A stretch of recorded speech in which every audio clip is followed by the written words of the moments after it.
அளவுல எலக்ட்ரானிக்ஸ் கருவிகள் உற்பத்தியில தமிழகம் முக்கிய மையமாக இருக்கும் வகையில் உற்பத்தி திட்டத்தை உருவாக்கி இருப்பதாக முதல்வர் ஸ்டாலின் பெருமிதம் தெரிவிச்சிருக்காரு.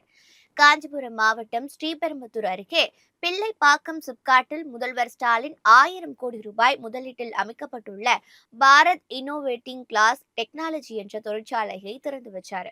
இந்த தொழிற்சாலைகள் மொபைல், லேப்டாப் போன்ற சாதனங்களுக்கான கண்ணாடிகள் உற்பத்தி செய்யப்படும். பின்னர் நிகழ்ச்சியில பேசிய முதல்வர், எலக்ட்ரானிக்ஸ் துறையின் தலைநகரம் தமிழகம் என்ற நிலையை உருவாக்கி இருக்கிறோம்னு கூறியிருக்காரு.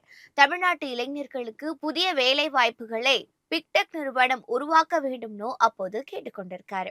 தமிழ்நாடு அரசின் வேகம், வெளிப்படைத்தன்மையால் நம்பகத்தன்மை ஏற்பட்டுள்ளதுனோ, எலக்ட்ரானிக்ஸ் துறையில் கடந்த 4 ஆண்டுகள்ல தமிழகம் 9 மடங்கு வளர்ச்சி அடைந்துள்ளதுனோ முதல்வர் ஸ்டாலின் பெருமிதம் தெரிவிச்சிருக்காரு. முதலீட்டாளர்களுக்கு எப்போதும் முழு ஒத்துழைப்பை தந்து திமுக அரசு உறுதுணையாக இருக்கும்னு முதலமைச்சர் உறுதியளிச்சிருக்காரு.